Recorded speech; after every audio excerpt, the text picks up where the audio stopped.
할렐루야. 우리 잘 지내셨죠? 우리 예배에 나오신 여러분들을 우리 예수 그리스도 이름으로 문안하면서 축복합니다. 그래, 하나님의 위로와 예수 그리스도의 그런 만져주심이 경험되는 복된 예배 시간이 되기를 간절히 소망합니다. 오늘은 지난주에 이어 나는 시리즈 우리 두 번째 시간입니다.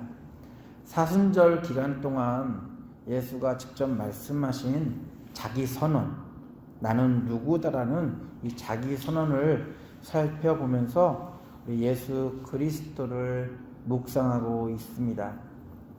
예수를 제대로 아는 것만큼 우리가 길다고 얘기하지만 솔직히 짧은 인생이거든요.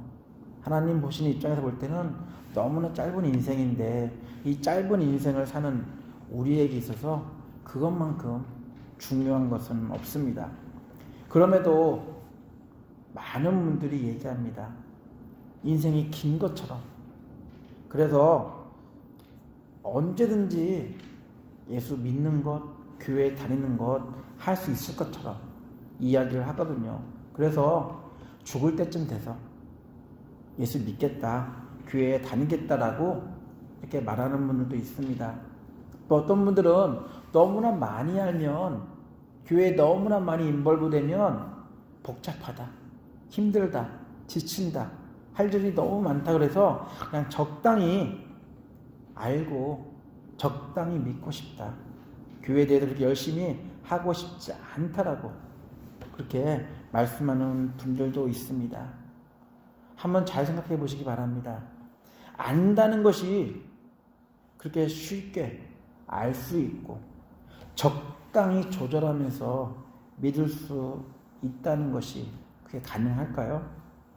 솔직히 기회를 엿보며 사는 것이 세상에서는 가능할지 모르지만 우리 교회, 특별히 신앙생활하는 것, 하나님을 믿는 그런 상황에서는 절대로 불가능한, 아니 그럴 수 없는 일입니다. 신앙은 내가 이루어가는 것이 아니기 때문에 그래요. 내가 어느 경지에 다다르면 하나님을 아는 그것이 신앙이 아니기 때문에 그렇습니다.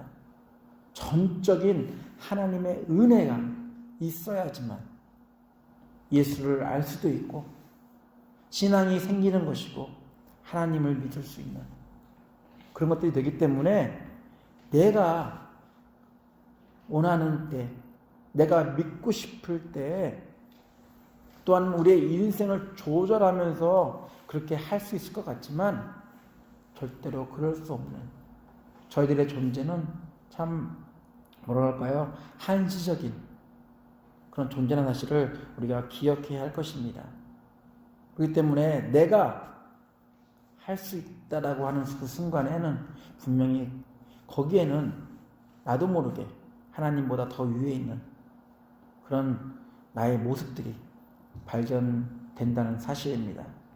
이런 사람들이 참 많이 있어요.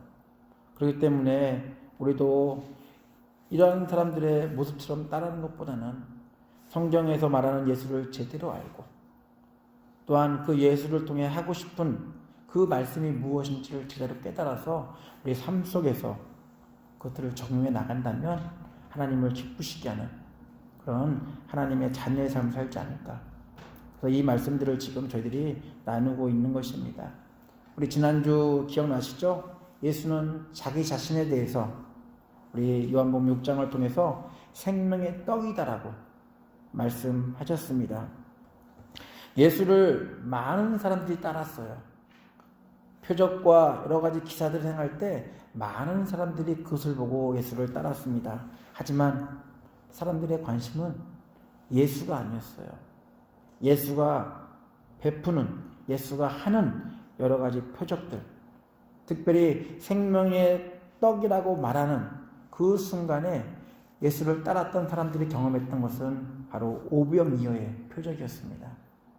그래서 이 사람들 마음에는 저분은 저런 일을 할 정도면 하나님의 아들이야 라고 우리를 위해서 오신 생명의 떡이 될 수 있는 분이라고 믿는 것보다는 그분이 행하신 이 오병이의 표적을 보면서 내가 이제는 배고프지 않겠구나. 이제부터 나의 삶은 예수만 잘 따라다니면 이제는 배부른 삶을 살 수 있겠구나 라고 하면서 예수를 따랐다라고 성경은 적고 있습니다. 천도도 그렇지 않나요? 저희가 교회 다니는 이유, 신앙생활하는 이유가 있다면 어떤 한편에서는 내가 이렇게 함으로써 좀 뭐라 그럴까요? 성공도 하고 좀 명예도 갖게 되는 그런 것들이 솔직히 깔려있지 않나요? 많은 사람들이 그렇게 합니다. 신앙이라는 걸 가지고 종교 생활을 하면서 자기의 그런 삶 가운데 좀 넉넉하고 부유한 하나님이 축복했다는 그런 삶을 살기 위한 또 그러한 것을 인정받고 싶어 사는 그런 종교인들이 참 많이 있습니다. 그래서 예수님은 이들에게 이렇게 말씀하셨죠. 썩을 양식을 위해 일하지 말고 영생하도록 있는 양식을 위해서 일하라. 바로 그것은 예수 그리스도를 믿는 것, 예수 그리스도를 아는 것이다라고 분명히 말씀하고 있습니다. 왜냐하면 따라온 사람들이 예수가 하신 표적을 따라서 자기의 이득을 챙기려고 하고 자기의 배를 채우려는 사람들이 많았기 때문에. 그래서 오늘 예수님이 하신 이 말씀을 저희는 귀 기울일 필요가 있을 것 같습니다. 썩을 양식을 위해 일하지 말고 영생하도록 있는 양식을 위해 예수 그리스도를, 생명의 떡이라고 말씀하신 예수 그리스도를 온전히 알고 믿는 그런 모습이 저에게 필요할 것입니다. 그래서 예수는 인류에게 생명의 떡이 되시기 위해서 분명히 하늘에서 왔다라고 말씀하고 있습니다. 세상에는요, 인류를 살릴 생명의 떡이 없습니다. 분명히 우리가 먹고 마시는 것 여러 방면으로 구할 수 있겠지만, 하지만 이것은 흙으로 돌아갈 육체를 위한 육의 양식일 뿐입니다. 하지만 영의 양식, 우리의 원래의 모습이 회복되는 것, 하나님이 창조하신 그 모습대로 원상복귀 되기 위해서는 이 생명의 양식을 먹어야 되는데, 바로 그것이 예수 그리스도가 말씀하신 예수 그리스도를 믿고 예수 그리스도를 따르는 것, 바로 이 일을 위해서 예수님이 하늘에서 오셔가지고 우리를 위해서 생명의 떡이 되어주셨다는 것, 바로 이 일이 십자가 사건을 통해서 완성되었습니다. 자기 몸을 다 찢기시면서 자기에게 있는 피를 다 흘리시면서 온 인류의 죄를 대신 지시고, 그래서 온 인류를 다시 살리는 생명의 떡으로서 우리 십자가에서 완성하셨다는 것. 그래서 우리가 예수를 꼭 알아야 되고 믿어야 될 이유가 있다면, 예수가 우리를 죽음에서 구원해 주실 생명의 양식이기 때문에, 생명의 떡이기 때문에 우리가 이 예수를 믿고 알아야 되는 것입니다. 그래서 지난주에 이 말씀을 드렸어요. 우리가 예수를 믿는 이유는, 우리가 예수를 알아야 되는 이유는 바로 예수가 우리를 생명으로 인도할 생명의 떡이기 때문이다. 오늘은 그 두 번째 하신 말씀을 살펴보려고 합니다. 오늘 읽었던 말씀인데요, 우리 12절에 보면 이렇게 말씀하십니다. 예수께서 또 말씀하여 이르시되 나는 세상의 빛이니 나를 따르는 자는 어둠에 다니지 아니하고 생명의 빛을 얻으리라. 예수는 자신에 대해서 생명의 빛이라고, 세상의 빛이라고 소개하고 있습니다. 그냥 빛도 아니고 어두운 세상을 비추는 세상의 빛이면서 생명의 빛이다라고 예수님은 자기 자신을 소개하고 있습니다. 생명의 떡처럼 생명의 빛으로 이 땅에 오실 예수 그리스도, 이 표현을 통해서 어둠을 밝히는 일도 하는 분이 예수이시며, 더 나아가서 어둠을 밝힐 뿐만 아니라 어둠 가운데 있는 사람들에게 빛을 비춰주심으로써 그들을 살리는, 어둠 속에서 알지 못하고 행했던 모든 것들 때문에 죽을 수밖에 없던 그 사람들을 다시 살려주는 생명의 빛이 되셨다라는 표현을 예수 스스로가 직접 말씀하고 있습니다. 우리 빛이란 단어 요한복음에 자주 등장합니다. 요한이 아주 즐겨 쓰는 단어 중에 하나예요. 이건 요한이 개발한 것이 아니라 예수님이 하신 말씀을 기억하면서 계속 그 말씀을, 그 단어를 반복해서 쓰고 있는 것 같아요. 나는 세상의 빛이다. 나는 생명의 빛이다. 그래서 이 요한은 이 단어를 기억하면서 계속 이 단어를, 왜냐하면 빛이 필요한 시대였기 때문에. 지금 우리에게 가장 필요한 것이 있다면 바로 빛이, 어둠에 있으면서 어둠을 알지 못하며 살고 있는 이들에게 빛이 필요했기 때문에 그 요한은 계속적으로 상징적이긴 하지만 이 빛이라는 단어를 통해서 우리가 지금 어디에 살고 있는지 그를 분명하게 드러내고 있습니다. 분명히 여러 가지 모습으로 이 어둠의 모습을 표현할 수 있을 것입니다. 하나님을 떠나는 그런 상태들, 마음이 완악해진 상태들, 성경에서 말하고 있는 우리가 돌봐야 할 사람들 돌보지 않는 그런 모습들, 소외시키고 외면하고 또 질병 걸렸다고 못 산다고 여러 가지 모양으로 하나님이 하라고 하는 것들을 하지 않으면서 그들을 핍박하는, 그들을 구박하는 이러한 모습을 통해서라도 우리가 어두운 세상에 살고 있다는 것을 실감할 수 있습니다. 그래서 이런 빛이라는 표현을 통해서, 빛은 그렇잖아요. 어두운 곳에 빛이 비치면 분명히 어둠이 다 사라집니다. 어두운 가운데 빛이 비치면 그 안에 무엇이 있는지가 다 드러나게 되어 있어요. 분명히 세상 빛은 그냥 우리가 보이는 시각적인 것을 보게 할지 모르지만 예수의 빛은 시각적인 것뿐만 아니라 영적인 것까지, 우리가 얼마나 이 어두운 가운데 타락한 삶을 살고 있는지, 우리는 타락하지 않은 것처럼 사는 것 같지만 그 안에 내면에 있는 모습들을 보게 되면 타락한 모습으로서 하나님의 말씀을 잘 지키는 것처럼 사는 것 같지만 막상 그 마음은 하나님을 떠나 있는 모습들, 하나님의 말씀이 이렇게 말씀하셨음에도 불구하고 그 말씀을 지키지 않는 그런 모습들이 바로 예수가 빛이 되어서 비출 때 다 드러나게 되어 있다는 사실. 요한은 이것들을 계속해서 강조하고 있습니다. 오늘 본문을 읽었지만요, 본문 전을 보게 되면 음행한 여인의 이야기가 나옵니다.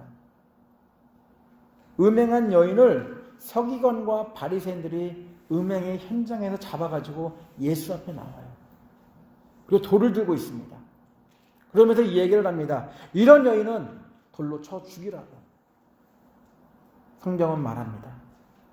특별히 증인이 두세 명만 되면 분명히 이것은 합당하게 죽일 수 있습니다라고 하면서 이 여인을 예수 앞에 데리고 와요. 서기관과 바리새인들, 율법에 아주 능통한 자들입니다. 하나님의 말씀대로 살려고 몸부림치던 사람들이었어요. 그런 사람들이 이 음행한 여인을 데리고 와요. 우리가 보시면 좀 의아하지 않습니까? 음행을 했으면 음행한 남자도 같이 와야 되는데 여인만 데리고 와요.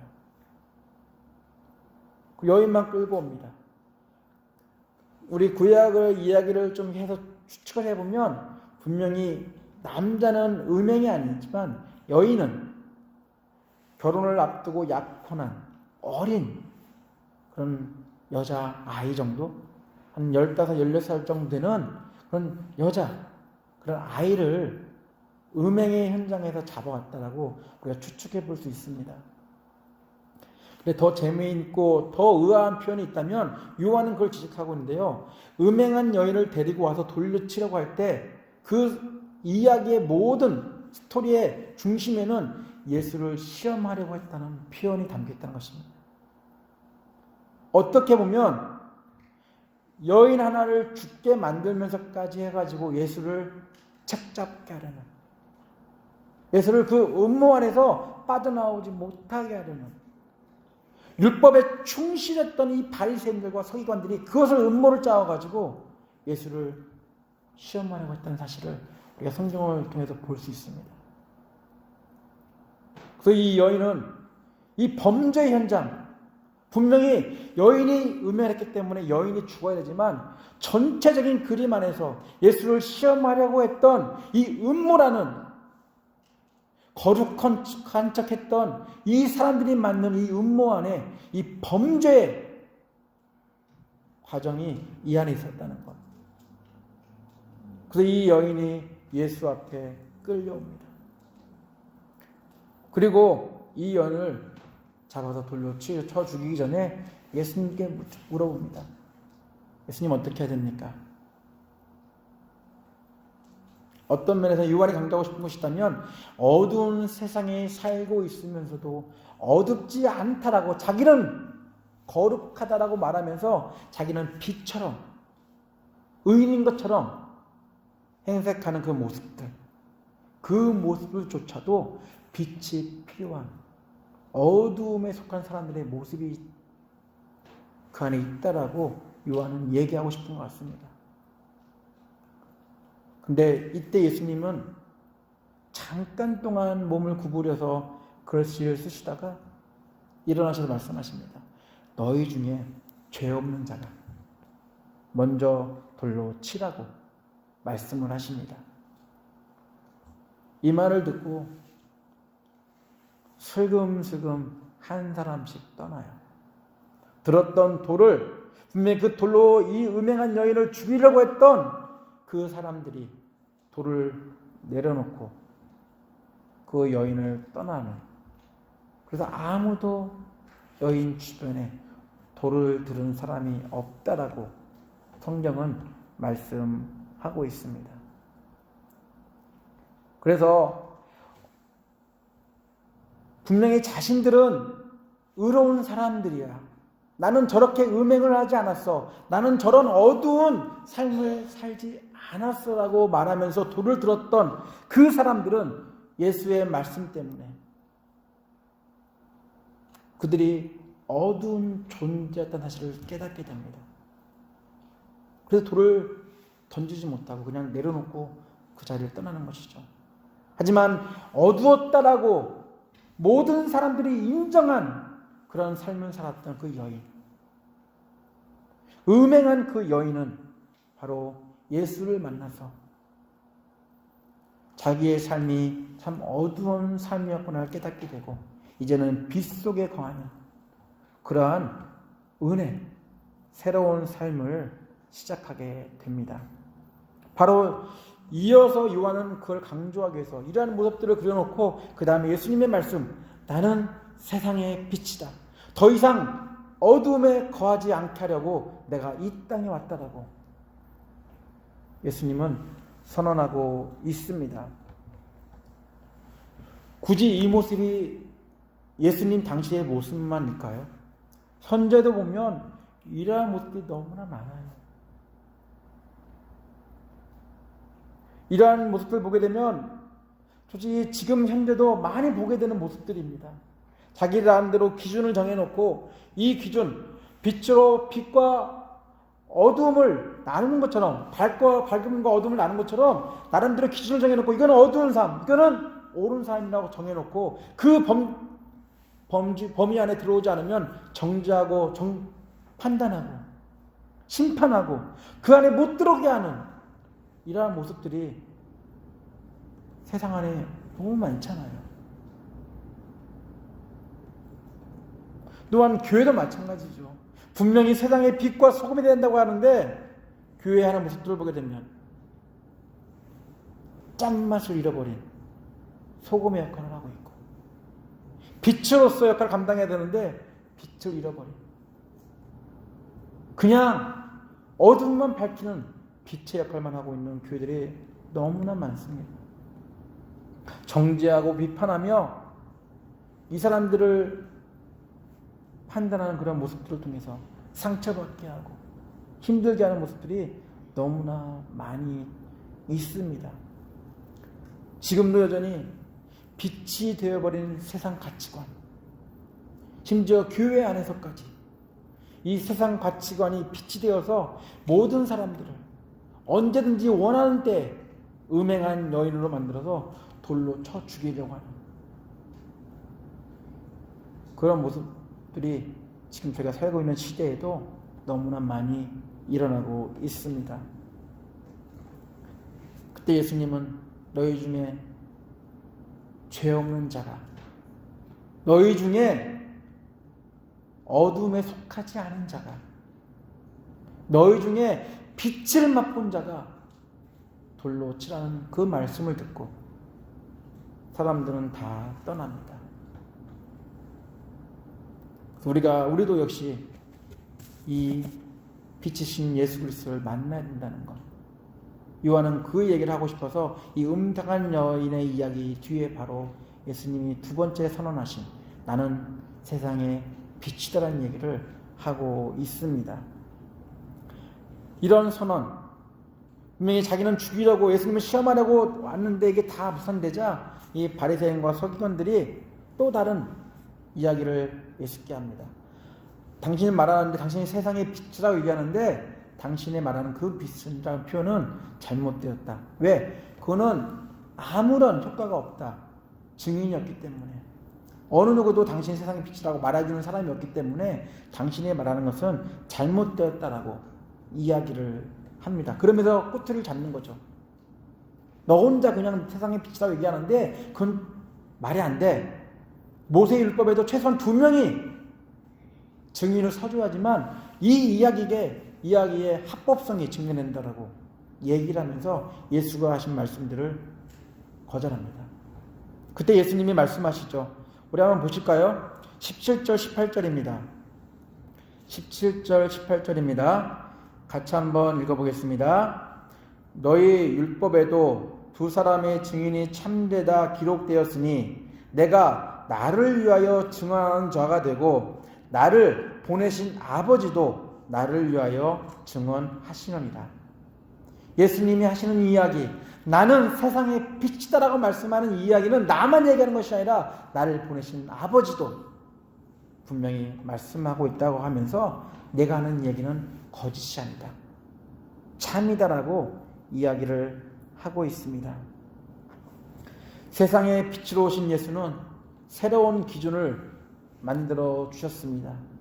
그전에는 어둠 속에 살았기 때문에 제대로 보지도 알지도 못했습니다. 이 사람들이 얘기하면 그게 맞는 줄 알았어요. 왜냐하면 말씀대로 잘 살고 있으니까. 또 이 사람들이 얘기하면 그게 맞는 것 같았어요. 왜? 신앙생활 열심히 하니까. 하지만 어두운 곳에서는 그것들이 맞고 틀리는지 저희가 알 수 없었습니다. 하지만 예수가 오심으로써 빛이 비치심으로써 어떤 것이 밝은 자의 모습인지, 빛 안에 속한 자의 모습인지, 어떤 모습들이 어두움에 속한 자의 모습인지를 분명히 말씀해 주셨습니다. 그래서 예수가 오셔서 빛이 되어주심으로써 무엇이 어둠인지, 어떻게 사는 것이 빛 안에 사는 것인지 예수의 가르침을 통해서, 삶을 통해서 보여주셨다는 것. 어둡던 세상에 어두운 삶을 살고 있었던 인생에게 빛을 비춰주심으로써 그동안 우리가 가지고 있었던 영적 단절, 하나님과의 영적 단절, 그것이 다시 회복되어지는 그러한 일이 일어나면서 이제는 빛 안에 사는 그런 삶을 살게 되었다는 것. 그래서 우리 가운데요, 치유가 일어나고요, 회복이 일어나고, 또한 우리가 가지고 있었던 이 가치관이 변하게 된다는 것. 새로운 기준이 예수가 세상의 빛으로서 세상에 비출 때 예수의 빛으로 말미암아 우리가 그전까지 가지고 있었던 기준에, 그런 가치관에 살았던 것들이 이제는 다 바뀌고 예수가 보여주신 그런 가치관을 가지고 세상을 사는 그런 존재가 되었다는 것. 그래서 우리 예전의 모습들은 다 바뀌고 이제는 새로운 모습으로 하늘나라의 자녀로서의 삶을 사는 그런 은혜를 저희가 입었다는 것입니다. 한번 여러분 자신을 생각해 보시기 바랍니다. 여러분에게는 예수의 빛이 어떻게 임하셨습니까? 혹시 질병에서 치유를 경험하셨습니까? 또 은혜를 사모했는데 하나님께서 여러분에게 은혜라는 빛을 비춰주셨습니까? 또는 기도 제목을 놓고 기도하고 있었는데 하나님께서 기도 응답이라는 빛을 여러분에게 비춰주셨습니까? 또한 말씀을 읽으면서 사람을 만나면서 하나님이 살아계시다는 걸 느낄 수 있는 그러한 빛들을 여러분의 삶 속에 비춰주셨나요? 그렇다면 하나님의 빛을 경험하고 이 어둠이 상징하는 것들로부터 나왔다면 이제는 빛의 자녀로 사는 것이 우리에게 필요한 모습입니다. 세상에 빛으로 오신 예수, 거짓된 빛이 아님을 증명하기 위해서 또한 영혼을 구원하기에 필요한 빛이라는 것을 생명의 비침을 보여주시기 위해서 어둠의 세력들이 기뻐하는 어둠의 세력들이 그렇게 누리고 싶었던 이 죽음을 예수에게 주셨습니다. 예수가 죽으실 때 어둠이 승리한 줄 알았어요. 하지만 예수는 죽음에서 부활하셔서 더 이상 어두움이 이 세상을 지배하지 못하도록 또한 어두움이 이 세상에 사는 사람들을 지배하지 못하도록 만들어 놓으셨습니다. 요한복음 3장 16절 하나님이 세상을 사랑하셨다는 것.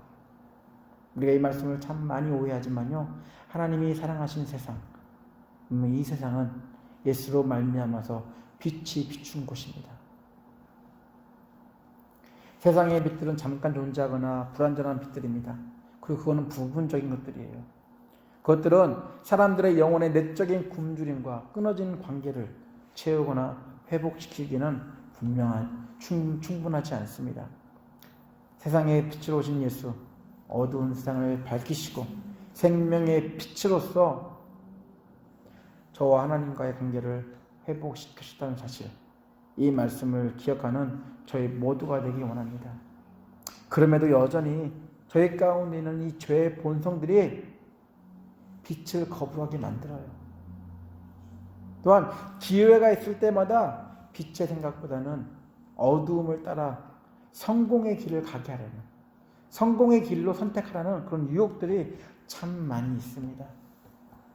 그럼에도 불구하고 우리가 있어야 할 곳은, 그리고 우리가 인생의 나침판으로 따라가야 될 이 빛은 세상의 빛으로 또한 생명의 빛으로 하늘에서 우리에게 오신 예수 그리스도, 라는 사실을 기억하기 바랍니다. 그리스도로 말미암아 더 이상 어두움이 저희들의 인생을 지배하지 못하도록 우리 신앙의 여정을 묵묵히 걸어가시는 성도님들 되시기를 예수 이름으로 축원합니다. 같이 기도하겠습니다.